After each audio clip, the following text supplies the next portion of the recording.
ठीक है सर, एक बार राइट। जो स्टूडेंट्स ऑनलाइन है उनको समझ आ रही है सर की, everyone? Yes sir. Okay okay. आप भी लोग डाउट पूछोगे ना, डाउट पूछना, माइक के थ्रू रिकॉर्ड भी हो जाएगा और उनको ही सुनेगा ऑफलाइन स्टूडेंट्स, ऑनलाइन स्टूडेंट्स उनका तो आपको सुनेगा, स्पीकर लगे हुए हैं।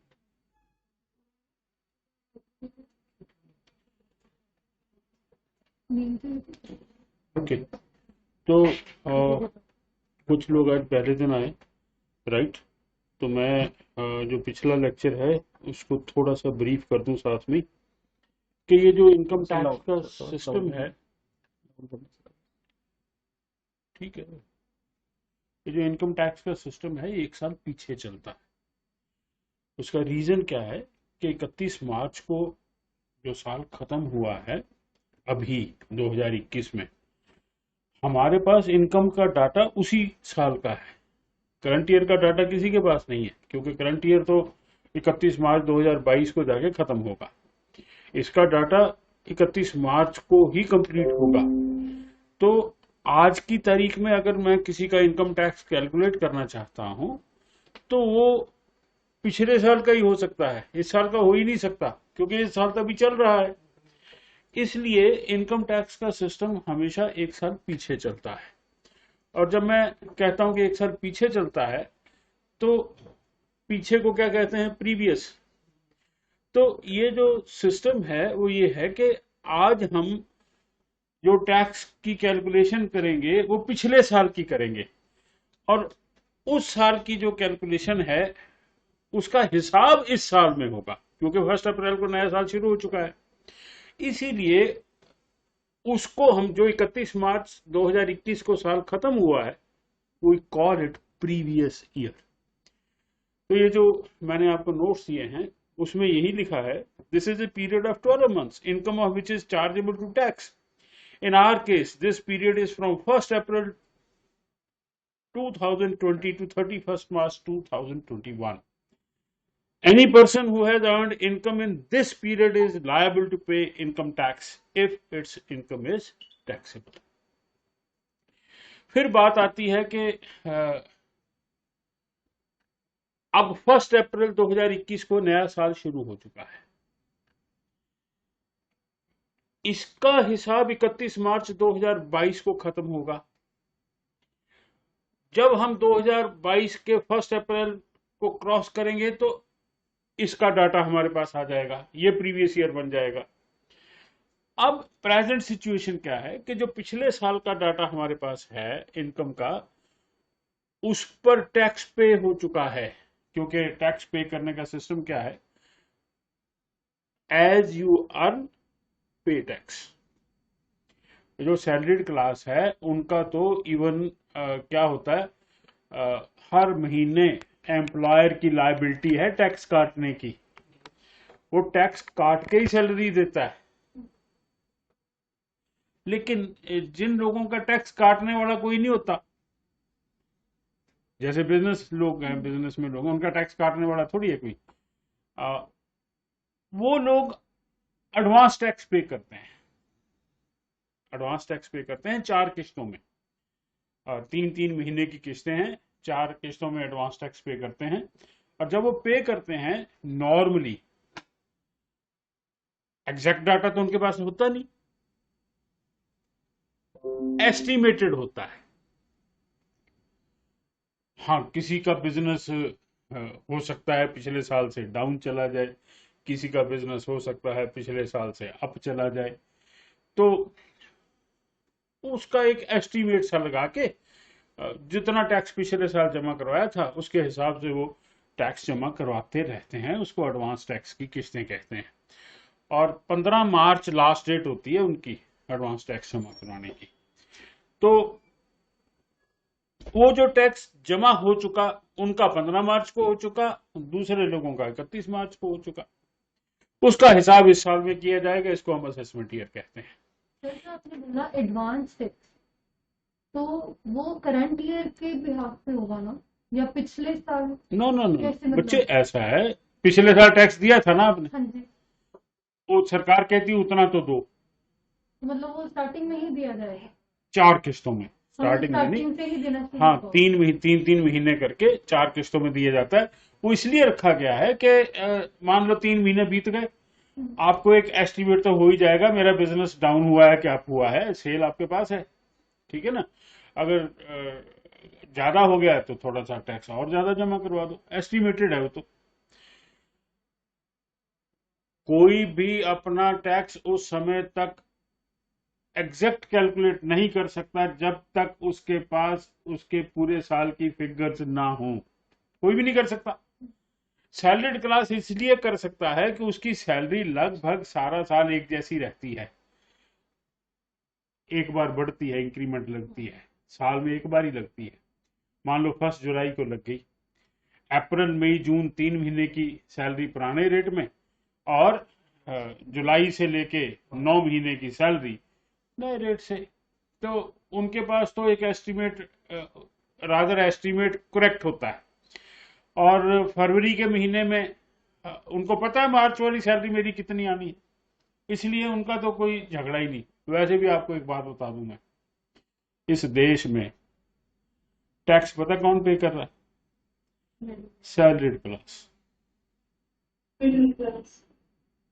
बिजनेस क्लास का सुन लो, जो 1 करोड़ रुपया कमाता है ना, वो पता क्या कहता है? मैंने तो कुछ कमाया ही नहीं। वो नहीं देता टैक्स टैक्स कोई भी। उसका रीजन है, हमारा सिस्टम ही ऐसा बना हुआ है, जमाने भर के खर्चे डाल देंगे अपने किताबों में। आपको पता होना चाहिए, मैं कॉलेज में प्रोफेसर हूं, मैंने भी कार खरीदी है ना, कार का कोई खर्चा नहीं डाल सकता मैं। हालांकि उसी कार पर जाता हूं, कॉलेज भी जाऊंगा तो उसी कार पर जाऊंगा ना, पेट्रोल मैं ही डलवाऊंगा, डेप्रिसिएशन मेरी कार का भी होता है, लेकिन सरकार मुझे अलाउ नहीं करती खर्चे डालने। लेकिन बिजनेस में जो है उसके सारे खर्चे, कार के खर्चे, स्कूटर के खर्चे, सब उसी में, पेट्रोल का, डीजल का, डेप्रिसिएशन का, ड्राइवर का, सब खर्चा उसी में। ये बेसिक रीजन है। हमारी जो सरकारें, जितनी भी सरकारें बनती हैं, ध्यान से सुन लो, इनको कौन फाइनेंस करता है? ये बिजनेस वाले, बड़े बड़े लोग, अडानी, अंबानी, ऐसे 8-10 हैं जो सरकारें बनाते हैं। सुन लो ध्यान से, ये मोदी मोदी कुछ नहीं जीतता, इनको ये जिताते हैं। इनको जितने खर्चे हैं इनके सब ये उठाते हैं। अब तो इन्होंने सिस्टम ही लीगलाइज कर लिया, वो पॉलिटिकल डोनेशन के बॉन्ड बना लिए इन्होंने। अब पिछले साल 3,500 करोड़ रुपया बीजेपी को लोगों ने दान दिया है बॉन्ड के थ्रू। अब तो लीगल कर दिया इन्होंने सिस्टम। तो उसके थ्रू मंगाए इस बार कोविड के लिए फंड के थ्रू। हाँ हाँ, अब तो अनलिमिटेड पैसा जा रहा है, राइट। तो ये इलेक्शन तो बच्चे ये लोग जितवाते हैं इनको। और सीधी सी बात है, जिसने इलेक्शन में फंड दिया उसके बिजनेस के हिसाब से पॉलिसियां बनेंगी। आपने देखा नहीं क्या हो रहा है? 2014 से पेट्रोल, डीजल, गैस कहाँ जा रहे हैं? क्यों? ये इनके हैं। ये 3 महीने में कैसे बढ़ गए थे इतने? ये तो इतने ज्यादा ये drastic change बच्चे है। 3 महीने में पहले बंद भी तो रहे ना, बंगाल का इलेक्शन था तो बढ़ाए नहीं ना इन्होंने कि हमें वोटें नहीं डालेंगे लोग। 3 महीने में कम से कम 10-15 से ऊपर तो कम से कम गया। हाँ हाँ, अब वो जो 3 महीने नहीं बढ़ाए थे वो उसका हिसाब भी तो करना था। बस कैरी बस। उसमें कहीं ज्यादा बने। और अब तो स्टेटमेंट दिया फाइनेंस मिनिस्टर ने, ये तो बढ़ता ही रहेगा। इसके लिए कहते हम जिम्मेवार थोड़ी हैं, ये तो नेहरू जिम्मेवार है। बंदे हमको दिक्कत नहीं आई, हैं? जो नॉर्मल पब्लिक है वो सफर कर रही है, तो, उनको क्यों देखते? तो इनको वोटें किसने डाली थी? हाँ। भुगतो फिर, उनका शुक्र ही नहीं है लिमिट डाली है। भुगतो फिर। हम तो कहते हैं 200 रुपए हो जाना चाहिए, लोगों को अकल तो आए कि हमने किनको दी है सरकार। देखो एक बात समझ लो, कई बार देखा होगा आपने, सुना होगा, जब कोई लड़का जो है कोई गांव में भी, शहरों में भी नई गाड़ी ले आया, गुरछल्ले उड़ा रहा है, क्या हुआ भाई? इसका नया नया बाप मरा है, उसकी प्रॉपर्टी इसके हाथ लगी है, उसको बेच रहा है, ऐश कर रहा है। अब ये क्या कर रहे हैं, सारा देश बेच रहे, हाँ, बेच रहे कि नहीं, कुछ छोड़ा, कुछ नहीं छोड़ा, रेलवे स्टेशन नहीं छोड़े, ट्रेनें नहीं छोड़ी, एयरपोर्ट नहीं छोड़े, बिजली नहीं छोड़ी, LIC बेच रहे हैं, ये सब कुछ बेच रहे हैं। प्राइवेटाइजेशन के नाम पे LSP सेमी गवर्नमेंट है। सब कुछ कह रहा हूं, कुछ नहीं बचेगा, कुछ नहीं बचेगा, सब कुछ बेच देंगे। और पहली बार हिंदुस्तान में हुआ कि रिजर्व बैंक ऑफ इंडिया के रिजर्व भी खत्म कर दिया। उसका नाम ही रिजर्व बैंक इसलिए था कि उसके पास रिजर्व होता था, वो भी खा गए, सारा का सारा खा गए, कुछ नहीं छोड़ा। तो ठीक है, जनता अपनी मर्जी कर रही है, करने दो, फिर भुगतेगी भी जनता ही फिर। तो असेसमेंट ईयर था कि इस साल में हिसाब होगा। जब आप हिसाब करेंगे तो 3 बातें होंगी, या आपने टैक्स ठीक जमा करवाया है, कुछ नहीं होगा, कोई आपसे कॉरेस्पॉन्डेंस भी नहीं होगी। आपने टैक्स ज्यादा जमा करवाया है, रिफंड आ जाएगा, कम जमा करवाया है, डिमांड नोटिस आ जाएगा। तो असेसमेंट ईयर में हिसाब होता है। कई लोग कुछ किताबों में लिखा हुआ है कि टैक्स असेसमेंट ईयर में दिया जाता है, ऐसा नहीं है। टैक्स तो प्रीवियस ईयर में ही दिया जाता है, असेसमेंट ईयर में तो हिसाब किया जाता है। उसी को हम इसीलिए उसको असेसमेंट ईयर कहते हैं, क्योंकि वो असेसमेंट कहलाता है, हिसाब कहलाता है। और इनकम हमने कमाई थी, हमने ही टैक्स दिया था, चाहे मैं बिजनेस में था, चाहे मैं सैलरीड क्लास था, अब मैंने दिया था। लेकिन सरकार को नहीं पता। हाँ, सैलरीड क्लास का तो सरकार को पता है। पता क्यों? उसके एम्प्लॉयर ने भी रिटर्न फाइल की है, उसके एम्प्लॉयर ने भी रिटर्न फाइल की है। लेकिन जो बिजनेस क्लास है उसका तो सरकार को नहीं पता कि हलवाई ने कितने पैसे कमाए इस बार, तो वो सरकार को बताएगा। सैलरीड क्लास भी बताएगा रिटर्न फाइल करके कि मुझे इतनी सैलरी मिली थी, इतना टैक्स मेरे एम्प्लॉयर ने मेरे बिहाफ पर काट के जमा करवाया है, इतना मेरा बनता है। और आज तो ऑनलाइन सिस्टम बन रहा है, जितना मेरा टैक्स बनता है उससे कम जमा हुआ है। ये पता क्या कहता है? अभी जमा करा, अभी करा, डेबिट कार्ड निकाल जेब से, अभी करा, और उसी समय हम उसको डेबिट करके जमा करवा देते हैं। लेकिन जो बिजनेस क्लास है उसका कोई हिसाब नहीं इस दिन हिंदुस्तान में। मैं आपको साफ बता रहा हूं, जो 1 करोड़ रुपया कमाता है, 1 करोड़ कमाता है, वो पता कितना टैक्स देता है? तो यार दे दो 2-4 हजार रुपये, क्या फर्क पड़ता है? सैलरीड पर्सन तो बच्चे जो मेरी कैटेगरी के लोग हैं, कॉलेज में प्रोफेसर लगे हुए हैं, 5-5 लाख रुपया टैक्स दे रहे, वो बच नहीं सकते, उनके पास बचने का रास्ता नहीं है। वो कहां जाएंगे? उनका तो रिकॉर्ड है, रिकॉर्डेड है, कहीं जा ही नहीं सकते आप। कॉलेज भी काटता सेक्रेटरीज। हाँ, बिना बच्चे, अगर प्रिंसिपल TDS नहीं काटेगा जुर्माना लग जाएगा उसको। तूने काटा कैसे नहीं? उल्टा उसको जुर्माना लग जाएगा। तो ये जो प्रोसेस है असेसमेंट का, उस समय शुरू होता है जब हम रिटर्न फाइल करते हैं। रिटर्न फाइल करने का मतलब सिर्फ इतना है, मेरी सर इतनी इनकम थी, इतना टैक्स बनता था, ये मैंने दे दिया। और सरकार क्या करती है?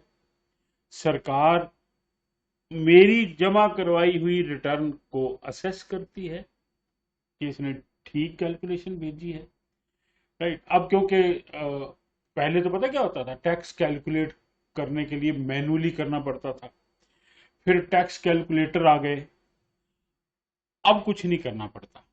अब तुम रिटर्न भरोगे, तुरंत आपके सामने ही आ जाएगा आपका सारा हिसाब। अभी क्या मैंने बताया था पिछली क्लास में, ये पोर्टल जो इन्होंने शुरू किया है अभी चला नहीं है, आज भी नहीं चला। पापा से पूछा था, पापा ने अपनी रिटर्न फाइल कर दी है।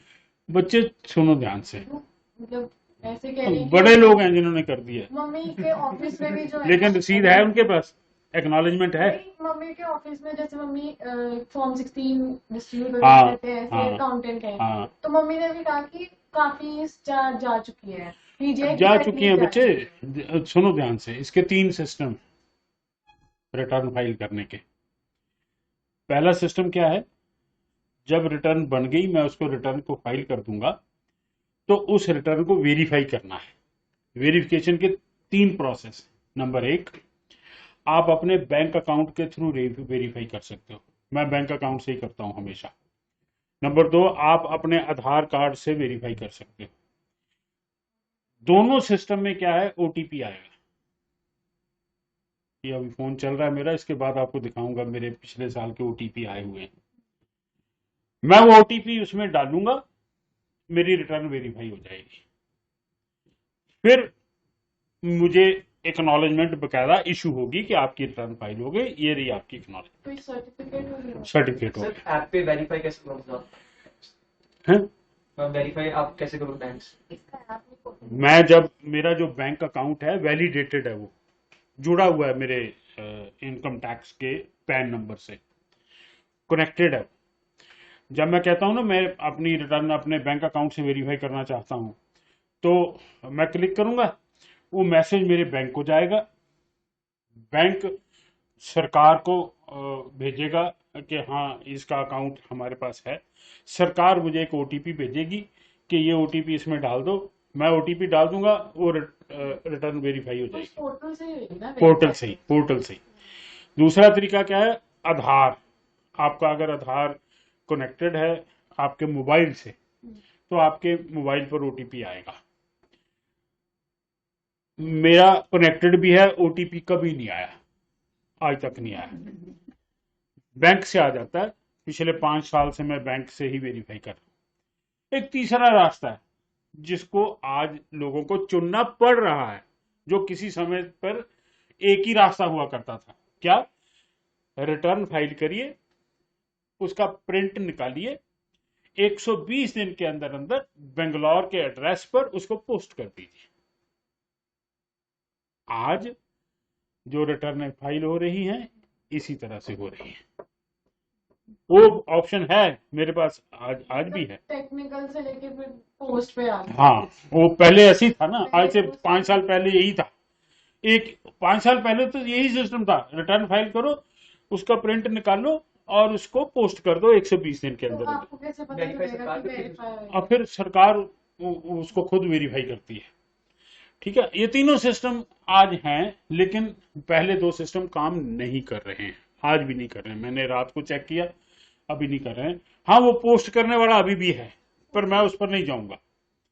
मैं क्यों जाऊं उस पर जबकि दूसरे ऑप्शंस अवेलेबल हैं। जो आपने कहा पोर्टल वाला है, उसमें उसको कैसे पता चलेगा आपकी इनकम सैलरी इनकम है या कमीशन इनकम है? सब सरकार खुद डालती है। जो सैलरीड क्लास है उसका मेरा बैंक का डाटा वो खुद उठाता है। मेरे अकाउंट में कितना ब्याज गया बैंक से वो भी खुद उठाता है। सब कुछ ऑटोमेटिक है, सब कुछ ऑटोमेटिक। जैसे सपोज मैंने आपको कोई पैसे ट्रांसफर किए, हाँ, तो वो सरकार उसको क्या समझेगी? लोन समझेगी, क्या समझेगी? नहीं, वो ऐसा है, उस पर उसमें सरकार नहीं जाती। ऐसे तो लाखों क्या अरबों ट्रांजैक्शंस होंगी लोगों की। सरकार ने सिस्टम बना रखा है कि 1% जो हमारी हैं रिटर्न्स, वो स्क्रूटनी में आती है। सिर्फ 1%, 100 में से 1 स्क्रूटनी में आएगी। जिसका स्क्रूटनी में आ गया उसको नोटिस आ जाएगा कि भाई अपनी बैंक की पासबुक लेके आ जा। हाँ, उसका चेक होता है, ये तेरे पैसे कहाँ से आए, ये पैसे कहाँ गए, सिर्फ उसका चेक होता है और किसी का नहीं। जितनी मर्जी ट्रांजेक्शन कर लो, उसमें दिक्कत नहीं होती। हाँ, अच्छा, जिसकी कोई ऑब्जेक्शनेबल ट्रांजैक्शन नहीं है उसको क्लियर कर देंगे। जिसकी ऑब्जेक्शनेबल होंगी उससे पूछेंगे ये तो तेरे। ये ऑब्जेक्शनेबल कौन डिफाइन करेगा? जैसे मैं सैलरी लेता हूँ, अब मैं पेंशन लेता हूँ, ठीक है। अब मेरी पेंशन तो है मान लो साल की 10 लाख रुपए, ठीक है। और मेरे अकाउंट में आ गए 20 लाख रुपए, तो मेरे से पूछेंगे ये 10 लाख भाई ये कहाँ से आए? आपकी इनकम तो आप दिखा रहे हो 10 लाख, तो आपके बैंक में ये 20 लाख कहाँ से आ गए? तो आपकी सारी एंट्री चेक फिर एंट्री चेक करेंगे। नहीं, वैसे नॉर्मली आपने बर्थ रिटर्न ऐसे 10 लाख के हिसाब से। हाँ नहीं, वो तो सिक्योरिटी में जिसका आएगा उसका चेक, वो तो रैंडमली हो गया ना, रैंडमली। हाँ गलती से मैं किसी का चेक हो गया। हाँ हाँ, वही होता है। रैंडम, एट रैंडम है, एट रैंडम है। एक बात और आपको बता दूं मैं, शायद आपको पता भी हो, नहीं पता तो सुन लीजिए। 2016 में मोदी जी रात को 8 बजे आए थे 1000 और 500 रुपए का नोट बंद करने, याद है ना आपको? 8 नवंबर 2016 की बात है। बिना सोचे समझे किया इन्होंने, बिना तैयारी के किया। नतीजा क्या हुआ?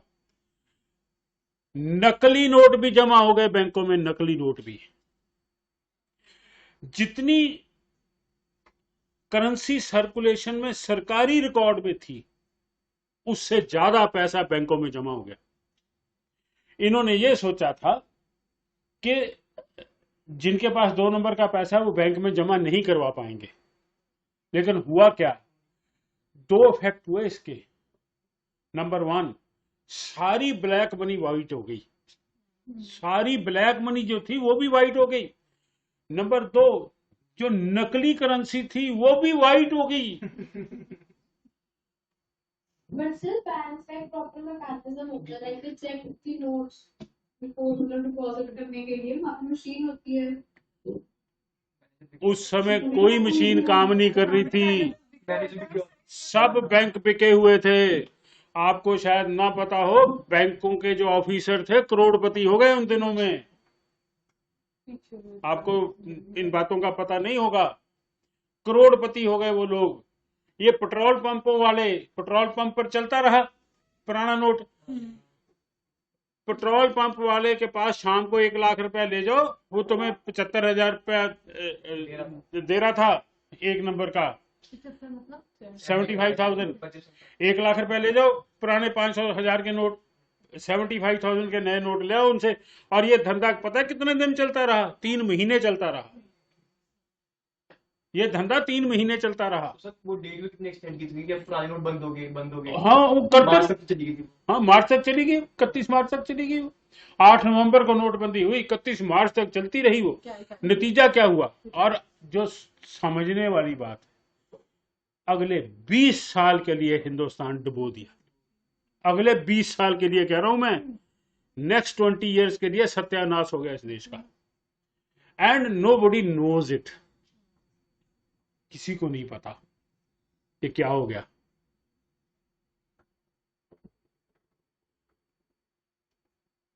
हमने देखा है, देख रहा हूं, ध्यान से सुन लो। जितनी ब्लैक मनी उस समय थी, उससे दुगनी इस समय मार्केट में है, दुगनी। एक अनपढ़ आदमी भी समझ सकता है इस बात को कि 1000 का नोट बंद करके आपने 2000 का नोट निकाला,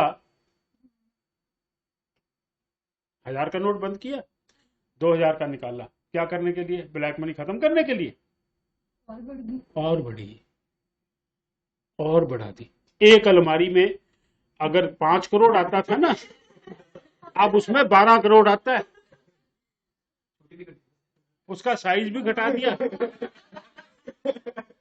साइज भी छोटा कर दिया। और अब 2 लाख रुपए तो मैं ऐसे जेब में डालू ना, कुछ पता ही नहीं लगता कि मेरी जेब में 2 लाख रुपए पड़ा है। 2 इधर डाल लूं, 2 इधर डाल लूं, 2 इधर डाल लूं, 2 इधर डाल लूं। 8 लाख रुपए लेके बंदे सड़कों पर घूम रहे हैं।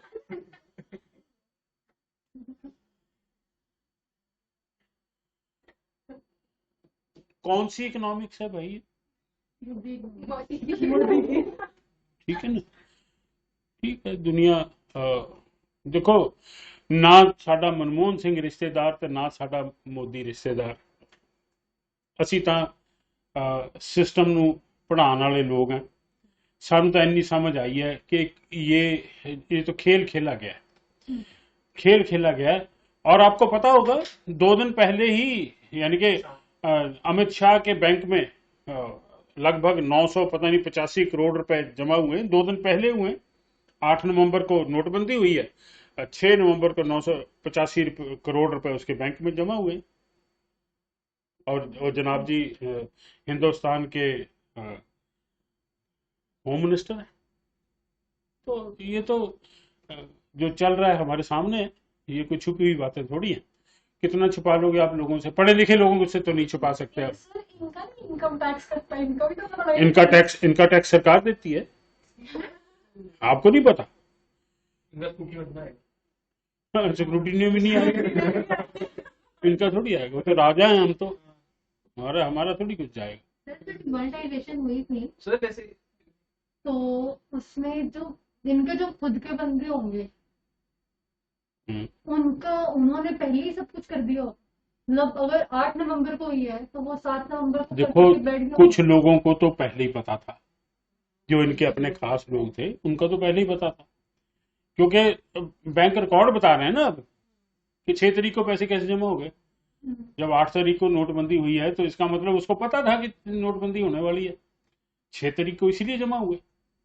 और दूसरी बात, जिनके बाद में जमा हुए उन्होंने रास्ते निकाल दिए और ये रास्ते रोक नहीं पाए, इनको समझ ही नहीं आया। ये तो हर रोज तो रूल बदलते थे, वो इधर से निकल गया इसको बदलो, इधर से निकल गया इसको बदलो, ये तो रास्ते ही रोकते रह गए और 3 महीने में लोग अपना काम कर गए। मेरा एक स्टूडेंट है, प्रैक्टिस कर रहा है इस समय हाई कोर्ट में। ये 8 तारीख की बात है, मुझे 11 तारीख को किसी शादी में मिला, तो मैंने उसको पूछा, हाँ बच्चू क्या हाल है तेरा? कहना पूछो ना जी, कहना प्रैक्टिस कर रहा है हाई कोर्ट में, यही 22 सेक्टर में रहता है। उसने बताया मेरे को, ये सिर्फ 3 दिन की बात है। कहता जी रात को 9 बजे हमें जज साहब का फोन आ गया था, 8 बजे नोटबंदी हुई, 9 बजे जज साहब का फोन आ गया था। जज का नाम नहीं बताया उसने, में एक जज का हाई कोर्ट के, उसका जो सीनियर है वो कहता उसने मुझे फोन कर दिया कि जज साहब के पास जाना है, तैयार हो जाए। कहता हम चले गए उनके घर। कहता जज ने, ध्यान से सुन लो, 20 करोड़ रुपया निकाल के टेबल पर रख दिया और वहां ये 10 लोग बुलाए थे उसने, सबके हाथ में 2-2 करोड़ रुपया पकड़ा दिया। ये मुझे कल तक नए नोट चाहिए इसके बदले में। उसका इम्पैक्ट पता है कहां तक गया? अब वो जो 10 वकील हैं जिन्होंने जज के वो नोट बदले हैं, कैसे बदले हैं वो तो उनको पता होगा। अब उनका केस जब जज के पास लगेगा, जज के पास कोई ऑप्शन नहीं है उनकी फेवर में डिसीजन देने के सिवा। कितना सत्यानाश हुआ इस देश का, आप सोच नहीं सकते। बीच में तो ऐसे कमाए होंगे। वो तो ऐसे ही कमाए। आपने एक चीज देखी है, आज भी 9 जज सुप्रीम कोर्ट के अपॉइंट हुए हैं, जिनमें से 3 लेडीज हैं, 6 जेंट्स हैं, आज सुप्रीम कोर्ट के जज बने। एक उसमें लेडी ऐसी है जो किसी हाई कोर्ट में भी जज नहीं रही। नॉर्मली पता क्या है, हाई कोर्ट के जज ही सुप्रीम कोर्ट के जज बनते हैं। एक उनमें ऐसी है जो हाई कोर्ट की जज भी नहीं है। क्वालिफिकेशन तो एक ही होती है, LLB। वो तो मेरे पास भी है। अगर मोदी से मेरी यारी होती तो शायद मैं आज सुप्रीम कोर्ट का जज होता, मैं भी सुप्रीम कोर्ट का जज होता। ये तो यारी की बात है, यारी निभाते हैं, यारी निभा रहे हैं। और उनके चेहरे देखोगे ना आप, ऐसे लगेंगे यार बड़े शरीफ बंदे हैं। लेकिन सब जानते हैं अरबों खरबों रुपया इधर से उधर होता है। अरबों खरबों की बात कर रहा हूँ, अब लाखों करोड़ों की बात नहीं है। अब ये लाखों करोड़ों में तो अब आम जनता लिए फिरती है।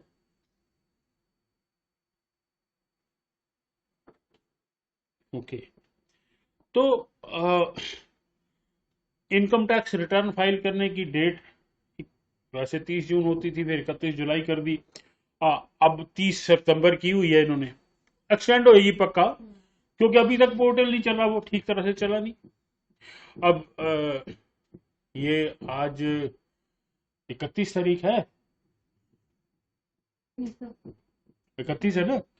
ये चंडीगढ़ का जो चैप्टर है चार्टर्ड अकाउंटेंट्स का, इन्होंने फाइनेंस मिनिस्टर को चिट्ठी लिखी है, हाँ, कि पोर्टल तो आपका अभी भी नहीं चल रहा, तो क्या करें हम, क्योंकि मान लो चलू ही पड़े, क्रैश हो जाएगा। करोड़ों लोग जब एक उस पर पड़ेंगे रिटर्न फाइल करने के लिए, क्रैश हो जाएगा। अब डेट एक्सटेंड करनी ही पड़ेगी इनको। पिछले साल 31 दिसंबर तक गई, लास्ट ईयर 31 दिसंबर तक गई, इस बार भी जाएगी। और इतने जितने काम किए बिना तैयारी के किए, नोटबंदी की बिना तैयारी के की, जीएसटी लगाया बिना तैयारी के किया। ये जिस दिन ये हमारे देश में 187 केस थे, 187 ओनली, जिस दिन सारा देश बंद करके बैठ गए थे कोरोना का, 187 केस थे सारे देश में, सारा देश बंद करके बैठ गए और खुद फैला दिया, खुद फैला दिया। क्योंकि बॉम्बे में ऐसे घर थे जहां एक एक कमरे में 20-20 लोग बैठ भी नहीं पा रहे थे, वो उनको बंद कर दिया एक कमरे में। एक को हुआ, सबको हो गया। वो एक कॉलोनी थी बॉम्बे की, बहुत डेंस पॉपुलेटेड, सारी भर गई, सारी भर गई। तो अब ये 7 जून को पोर्टल अनाउंस कर दिया नया, आज तक नहीं चला, 31 जुलाई आ गई। हर काम बिना तैयारी के करते हैं, कोई तैयारी नहीं करी। भाई उसको टेस्ट तो कर लो पहले, अगले साल से कर लेना, आग क्या लगी हुई है तुम्हारे, पिछला चल नहीं रहा था आज तक क्या हिंदुस्तान। बेटा जी, मैंने जब मैं स्कूल में था, जब मैं कॉलेज में था, जब मैं यूनिवर्सिटी में था, मैं जब यूनिवर्सिटी में था तो सारी यूनिवर्सिटी में 2 कारें हुआ करती थी। एक हमारे वाइस चांसलर के पास थी, दूसरी हमारा जो डिपार्टमेंट ऑफ कॉमर्स का, बिजनेस मैनेजमेंट का, उसके जो हमारे चेयरमैन थे उनके पास हुआ करती थी। तीसरी कार शनिवार को आया करती थी, जे.आर. खन्ना की, जो हमें ऑडिटिंग पढ़ाते थे, वो चार्टर्ड अकाउंटेंट थे चंडीगढ़ के मशहूर। तीसरी कार उनकी आया करती थी। साइकिल वाला अमीर समझा जाता था, साइकिल वाला, जिसके पास साइकिल है ना, वो अमीर समझा जाता था। आपको पता है सरकारी घरों में आज भी वो साइकिल स्टैंड बने हुए हैं पुराने घरों में, उसके अंदर साइकिल रखने के लिए बकायदा गैरेज, साइकिल गैरेज बने हुए हैं। लेकिन आज पोजीशन क्या है? What is the position today? हर नत्थू खैरे के पास कार है, हर रिक्शा वाले के पास फोन है, हर भैये के पास फोन है। तो ये क्या तरक्की नहीं हुई देश में? कहां थे हम और कहां आ गए? और ये सवाल पूछे 70 साल में कांग्रेस ने किया क्या? ओ भाई, जो उन्होंने किया आज तुम वही बेच रहे हो, जो उन्होंने बनाया था वही बेच रहे हो आज। तो 30 सितंबर है बेटा जी, पता नहीं अब दोबारा बढ़ेगी ये। तो जनरल रूल यही है कि प्रीवियस ईयर में कमाई हुई इनकम पर टैक्स असेसमेंट ईयर में असेस किया जाता है। लेकिन इसकी कुछ एक्सेप्शंस हैं, जिस पर 5 नंबर का सवाल अक्सर पेपर में आता है कि क्या ऐसा हो सकता है कि प्रीवियस ईयर की इनकम पर टैक्स प्रीवियस ईयर में असेसमेंट कर दी जाए। टैक्स तो पे करना ही है, असेसमेंट कर दी जाए। तो सीधी सी बात है, अगर मैं प्रीवियस ईयर में अवेलेबल हूं, असेसमेंट ईयर में नहीं होऊंगा, तो सरकार मुझे कह सकती है वे अपना हिसाब अभी कर। तो उसके लिए ये 4-5 पॉइंट हैं। नॉन रेजिडेंट शिपिंग कंपनीज हैं। मैंने बताया था कि जो शिप होते हैं, इनका जो वायज होता है उसका रिक्शा जैसा सिस्टम होता है। लंदन से शिप चलेगा बॉम्बे के लिए, उसको किराया बॉम्बे में मिलेगा। जब बॉम्बे में मिलेगा तो इनकम उसकी बॉम्बे में समझी जाएगी। अब बॉम्बे से वापस लंदन जा रहा हो तो उसको कहेंगे अभी हिसाब करके जा, तो अगले साल पता नहीं आएगा कि नहीं आएगा। और दूसरा पॉइंट है पर्सन लीविंग इंडिया, मेरे पास 10 साल का वीजा है, मैं जा रहा हूं, बेशक कह रहा हूं कि मैं तो आ जाऊंगा, दे वोंट बिलीव। 10 साल का वीजा आपके पास, पता नहीं आप आएंगे कि नहीं आएंगे, अपना हिसाब करके जाइए। एओपी और बीओआई, इसका नेक्स्ट सेमेस्टर में हम इसका चैप्टर पढ़ेंगे न्यूमेरिकली। एसोसिएशन ऑफ पर्संस या बॉडी ऑफ इंडिविजुअल्स में इतना ही फर्क है कि एसोसिएशन ऑफ पर्सन में कंपनी हो सकती है, बॉडी ऑफ इंडिविजुअल में सिर्फ इंडिविजुअल होते हैं, बात एक ही है। 10 लोग इकट्ठे हो गए, कोई एक वेंचर कर लिया, एक प्लॉट खरीद लिया, बेच दिया उसको। पिछले 1 साल में, ये जो मैं अगस्त की बात कर रहा हूं, 1 साल में लोगों ने प्रॉपर्टी में बहुत पैसा कमाया है, मैंने भी कमाया बाई चांस हो तो। मेरी बेटी कनाडा में है तो कहती पापा अपने ही सेक्टर में, प्राइम सेक्टर में रहता हूं मैं, 79 सेक्टर है वो, मोहाली का प्राइम सेक्टर है वो, अपने सेक्टर में मुझे एक प्लॉट ले दो। उस समय जब उसने मुझे कहा था तो वो जो प्लॉट हमने खरीदा वो 90 लाख का। मैंने कहा बेटे महंगा लग रहा है मनु, कोरोना चल रहा है, तो रेट ही बहुत बढ़ गया। मैं वही कह रहा हूँ, मैं कहा बेटे कोरोना चल रहा है, रुक जाते हैं। तो हुआ क्या, 1 महीने में वो 1 करोड़ का हो गया, 10 लाख बढ़ गया। मैं क्या यार ये तो काम खराब हो गया। मैंने कहा बेटे ऐसे करते हैं, अब ले लेते हैं, देखी जाएगी जो होगा। मैं लेने गया, वो 1 करोड़ 5 लाख का हो गया। यानी कि 2 दिन पहले 1 करोड़ का था, 2 दिन बाद 1 करोड़ 5 लाख का हो गया। किसी तरह से मेरी वाइफ भी मेरे साथ थी, तो हमने उसको कहा यार 1 करोड़ का तो 2 दिन पहले बात हुई थी। कहता जी आज 1 करोड़ 5 लाख है। खैर वो डीलर बीच में पड़ा, कर करा के उसने ना 1 करोड़ 2 लाख में सौदा करवा दिया।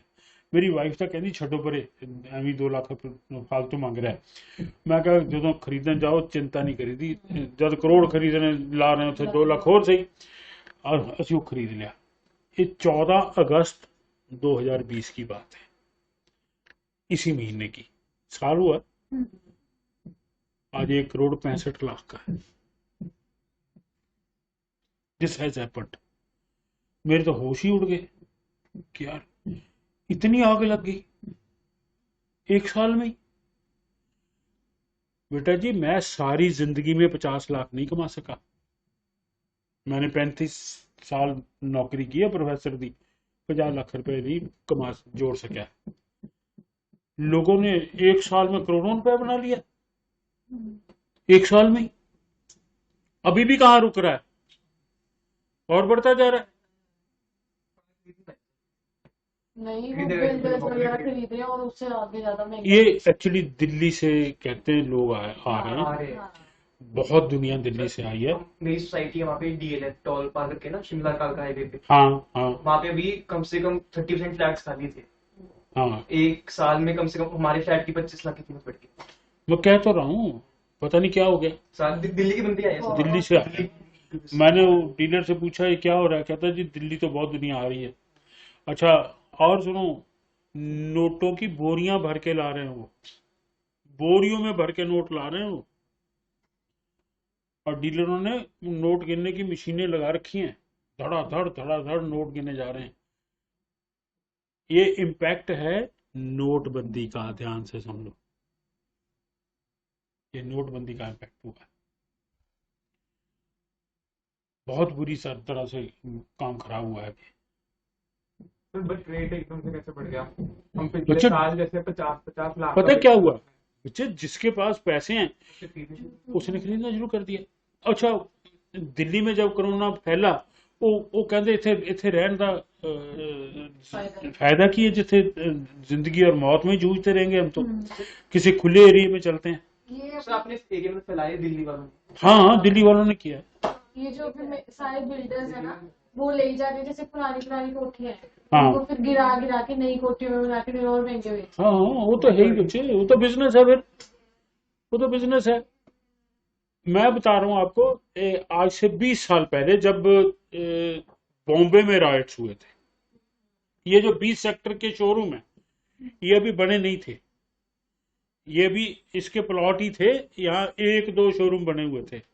हमारा एक नोन है, वो बॉम्बे में उसकी छोटी सी दुकान थी, तो वो चंडीगढ़ आ गया, उन्हें देखा इतना खुला एरिया, क्योंकि दिल्ली बॉम्बे में तो सांस ही नहीं आती, इतना बुरा हाल है। अब अगला बंदा पैर चकदा तो तुसी पैर रख दो। तो वो आया, उसने देखा यहाँ तो यार इतना खुला एरिया, कहता उसने रेट पूछा। और ਜਿਹੜੇ 20 ਸੈਕਟਰ ਦੇ ਮੇਨ ਸ਼ੋਰੂਮ ਹੈ ਜਿੱਥੇ ਸਾਡਾ ਇੰਸਟੀਚਿਊਟ ਹੁੰਦਾ ਸੀ ਪਹਿਲਾਂ, ਉਦੋਂ ਉਹਦਾ रेट 20 लाख रुपए सी प्लॉट का, 20 लाख का प्लॉट मिल जाता था इसका। आज से 20-25 साल पहले की बातें हैं। वो कहता इतना सस्ता। बेटा जी वहां से 5 करोड़ रुपए लेके आया था वो छोटी सी दुकान बेच के बॉम्बे से, यहाँ उसने 2 तो शोरूम के प्लॉट खरीदे, 36 सेक्टर च कनाल दी कोठी खरीदी, तो ओदा टोटल 1.5 करोड़ रुपया खर्च आया, 3.5 करोड़ रुपए दी जेब च बच गए। आज वो ऐश कर रहा है, 2 शोरूम बना के किराए ते चढ़ाए हुए, कनाल दी कोठी च रहिंदा है, पैसों से नोट जेब भरी हुई है उसकी। यही हाल अब दिल्ली वाले कर रहे हैं, यही हाल वो कर रहे हैं, दिल्ली में प्रॉपर्टी बेच के यहाँ खरीद रहे। मुंबई में तो सर सेलिब्रिटीज ने खराब किया हुआ था। हाँ उत्थे तो बच्चे उन्होंने को तो अनलिमिटेड पैसा है। एक्टरों ने 10-15 फ्लैट एक साथ खरीदे। हाँ वो तो फिर बेटे उनके पास तो अनलिमिटेड पैसा है, जिसकी इनकम ही साल की 300 करोड़ और हजार करोड़ वाले बैठे हैं। ये जो है अमिताभ बच्चन हुआ, ये शाहरुख खान हुआ, ये सलमान खान हुआ, इनकी तो हजार करोड़ रुपए की इनकम है एक साल की। तो ये जो बॉडी ऑफ इंडिविजुअल्स है, एओपी है, ये अगर एक ट्रांजैक्शन कर लेते हैं, ना फर्म बनाई ना कंपनी बनाई,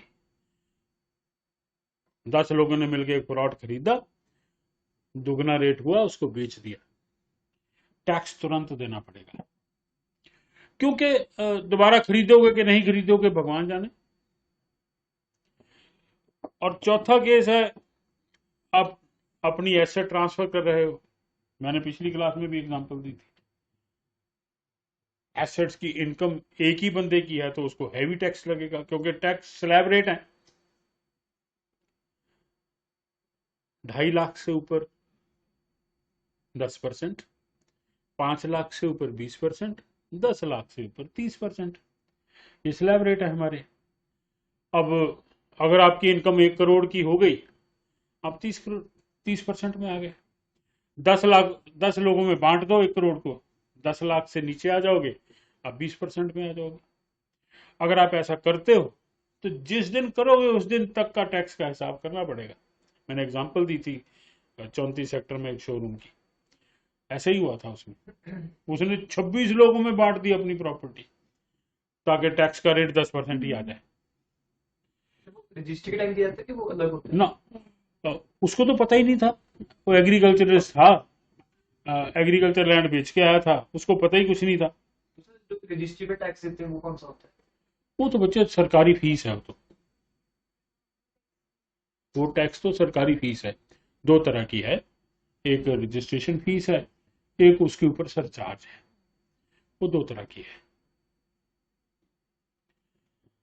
डिसकंटिन्यूड बिजनेस है, आज आप बिजनेस बंद कर दो, आपको हिसाब आज ही करना पड़ेगा, कल कहां ढूंढेगी सरकार आपको।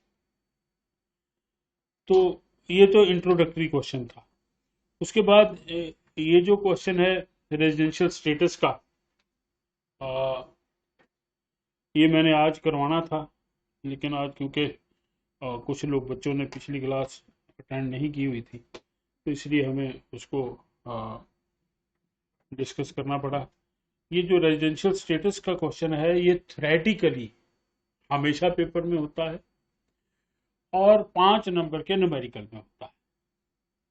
थ्योरेटिकली हमेशा पेपर में होता है और 5 नंबर के न्यूमेरिकल में होता है। How the residential status of an SSC is determined, explain the provisions for incidence of tax liability under the present income tax law. Chapter के 2 हिस्से हैं। रेजिडेंशियल स्टेटस पहला हिस्सा है, जिसका मतलब है कौन टैक्स पे करेगा, हु इज लायबल टू पे टैक्स। दूसरा है इंसिडेंस ऑफ टैक्स, कौन सी इनकम पर टैक्स पे करेगा। थ्योरेटिकली तो ये एग्जाम में हमेशा ही होता है, 15 नंबर में होता है, लेकिन न्यूमेरिकली ये सवाल 5 नंबर में आता है। एक बात मैं रिपीट कर रहा हूं और मैं हर क्लास में करता रहूंगा, इनकम टैक्स का पेपर न्यूमेरिकली करना ज़्यादा आसान है, थ्योरेटिकली लिखना ज़्यादा मुश्किल है। दूसरी बात जो मैं हर बार कहूंगा, हम थ्योरी देंगे आपको, रिकमेंड करूंगा न्यूमेरिकली पेपर करिए, न्यूमेरिकली करिए। नंबर लेने हैं तो न्यूमेरिकली करिए। अभी जो क्लास गई है उसमें लड़का है भरत है उसका नाम, he got 98 in income tax in 5th semester, जबकि पेपर भी ऑनलाइन हुआ, किताब से नहीं आया, खुद कैलकुलेट किया, इवन देन ही गॉट 98, क्योंकि उसने न्यूमेरिकली तैयारी की। कभी पेपर आसान नहीं आएगा, याद रखिए, पेपर आसान नहीं आएगा, पेपर मुश्किल ही आएगा, लेकिन जिसने न्यूमेरिकली तैयारी की है वही नंबर लेके जाएगा। और तीसरी बात जो हमेशा कहूंगा, इस सेमेस्टर का सारा सिलेबस अगले सेमेस्टर में भी है। ज्यादातर हम बच्चे क्या करते हैं, इस सेमेस्टर का स्यापा मुक्के दी किताबें सुट दो, अगे चलो, अक्सर करते हैं। यहां तो इंडिया में तो रिवाज है, पिछले साल की किताबें ही बेच दो। नहीं, नेक्स्ट सेमेस्टर का न्यूमेरिकल वही बच्चा कर सकेगा जो इस सेमेस्टर में न्यूमेरिकल करेगा। हाँ, इतनी गारंटी है कि कोई न्यूमेरिकल आ जाए, अगर आपने मेहनत की है, हम उसको हर हालत में कर सकते हैं। उसका रीजन क्या है पता क्या है? कोई अकाउंट नहीं बनने, कुछ नहीं होना, प्लस माइनस डिवाइड, बस इतना सा काम है। लेकिन सिस्टम को समझना होगा, सिस्टम, और सारी उम्र काम आएगा ये, द होल लाइफ। मुझे पढ़ाते हुए 45 साल हो गए, 45 साल पहले भी जो था वो भी आपकी किताब में है, दिखाऊंगा आपको, वो भी आपकी किताब में अभी भी है। इसको पढ़ाई हो सकता है जो लगातार इसके कांटेक्ट में है। और मैंने बताया था आपको, बहुत कम टीचर्स हैं जो न्यूमेरिकली पढ़ाएंगे, कॉलेजों में भी गिनती के 2-4 मिलेंगे बस। टीचर 100 से ज्यादा होंगे, ध्यान से सुन लो, लेकिन इनकम टैक्स के न्यूमेरिकल पढ़ाने वाले आपको गिनती में 2-4 बस, इससे ज्यादा नहीं मिलेंगे। और ये जो हमारी जनरेशन के लोग तो रिटायर हो गए, जो प्रेजेंट जनरेशन है उनमें से मेरे कॉलेज में एक है, एक शायद कोई 1-2 एसटी कॉलेज में है, और शायद ही किसी कॉलेज में आपको कोई मिले जो आपको इनकम टैक्स का न्यूमेरिकल कराएगा। सब कहेंगे वो बड़े औखे है, थ्योरी कर लो, थ्योरी कर लो, बड़े औखे हैं। खुद नहीं किए तो कराएंगे कहां से? ठीक है, तो आप लोग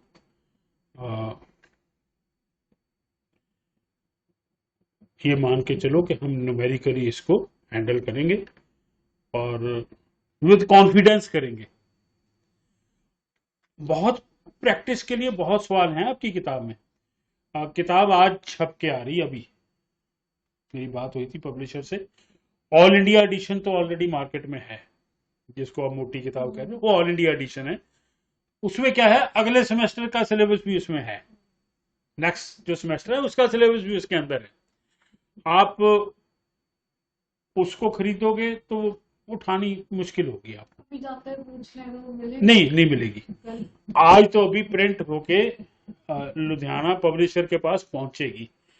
किताब जलंधर से प्रिंट हो रही है, पहले लुधियाना पहुंचेगी, आज पहुंचेगी, उसके पास पहुंच गई होगी। तो मैंने उसको फोन पर बात की थी, वो कहता जी मंगलवार किताब पहुंचेगी, फिर असी थानू भेज देंगे। ऑल इंडिया एडिशन तो कहता हुणी भेज सकदा मैं को नहीं चाहिए अपन, असी की करना ऑल इंडिया एडिशन, हमें तो अपने सेमेस्टर का चाहिए। तो मेरा ख्याल है कि अगले 2-3 दिन में मार्केट में पहुंच जाएगी, आप तुरंत खरीद लीजिए उसको, right. So the second question is देता हूँ This is